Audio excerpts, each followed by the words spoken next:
많은 빚을 지고 있고 채무를 변제하기 힘든 상황이 발생하면 인터넷을 통해 개인일생이나 개인 파산에 대하여 한 번쯤은 검색을 해보셨을 겁니다. 이렇게 채무가 많은 상황을 벗어나려면 그 해결 방법 중에 하나인 개인일생과 개인 파산이 어떤 차이가 있는지 한번 알아볼까요?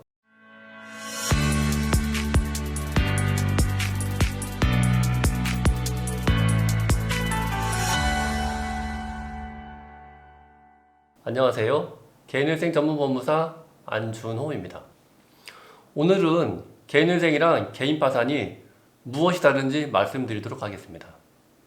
간단하게 말씀드린다면 개인일생은 자기의 빚을 갚아 나가는 절차이고, 반면에 개인 파산은 빚을 갚아 나가지 않고 자기 재산을 처분하여 채권자에게 안분하고 빚을 탕감받는 절차입니다. 그럼 구체적으로 차이점을 살펴보겠습니다. 첫째, 이용대상과 관련하여 개인일생은 일정한 급여나 영업소득이 있어 경제적 활동을 할 수 있는 사람만 이용이 가능합니다. 개인영업자, 급여소득자, 일용직 근로자 모두 가능합니다. 채용 형태와 상관없이 고정적인 소득이 있다면 가능합니다. 반면 개인 파산은 질병이나 사고로 소득활동을 할 수 없는 상태이거나 소득활동은 하고 있으나 채무가 너무 많아 이 소득으로는 채무 변제가 현저히 어려운 경우에 이용이 가능합니다. 둘째, 변제와 관련하여 개인일생은 계속적 반복적으로 소득활동을 하여 3년이나 5년 동안 한 달에 일정한 변제금을 납부하여 면책을 받을 수 있습니다. 반면 개인 파산은 변제할 필요가 따로 없습니다. 파산 선고 당시 현재 보유한 재산을 처분하여 채무 면책을 받습니다. 따라서 개인 파산은 채무를 변제하지 않기 때문에 채무자 입장에서 보면 가장 선호할 수 있으나 그 요건이 까다롭기에 누구나 선택할 수 있는 제도는 아닙니다. 셋째, 채무 액수와 관련해서 개인일생은 근저당이나 유치권, 질권 등 담보채권 15억, 무담보채권 10억 이내에만 가능하고, 이를 초과한다면 개인일생은 안되고 일반일생으로 하셔야 합니다. 반면 개인 파산은 이런 액수의 제한이 따로 없습니다. 넷째, 재산유지 측면에서 개인일생은 채무자 자신이 재산을 보유하고 지키면서 진행합니다. 하지만 개인 파산은 채무자 자신이 재산을 보유할 수 없고 법원에서 지정한 파산 관제인이 선정되는 순간 모든 재산 처분권은 파산 관제인이 가지므로 재산을 지키지 못하고 처분하여 채권자에게 일정한 비율대로 배당하여 재산을 정리한다는 차이가 있습니다.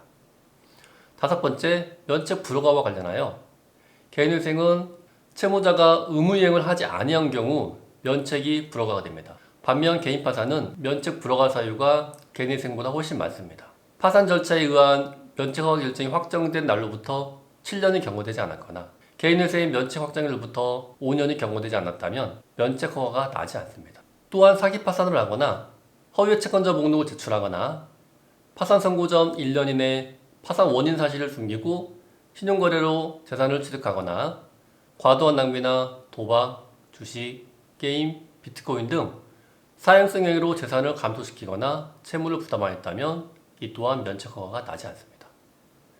이와 같이 크게 구분하여 정리할 수 있습니다. 다시 한번 간단하게 정리한다면, 첫째, 개인일생은 돈을 갚는 것이므로 일정한 급여나 영업소득이 있어야 합니다. 개인 파산은 돈을 안 갚는 것으로 소득 유무와 관계없이 자기 재산을 모두 처분하여 탕감을 받습니다.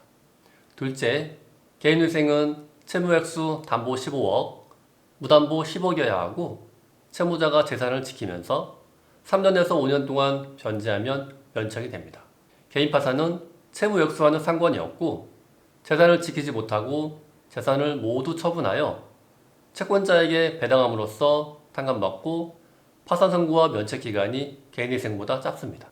셋째, 개인일생은 개인 파산에 비해 주식, 도박 등 사행성 행위로도 면책을 받을 수 있습니다. 반면 개인 파산은 이러한 사행성 행위로는 면책을 받을 수 없습니다. 이렇게 개인일생과 개인 파산은 여러 가지 차이가 있으므로 비교 검토해 보시고 정확한 판단이 어려우시다면 언제든지 전화 주시기 바라겠습니다. 지금까지 안준호 법무사였습니다.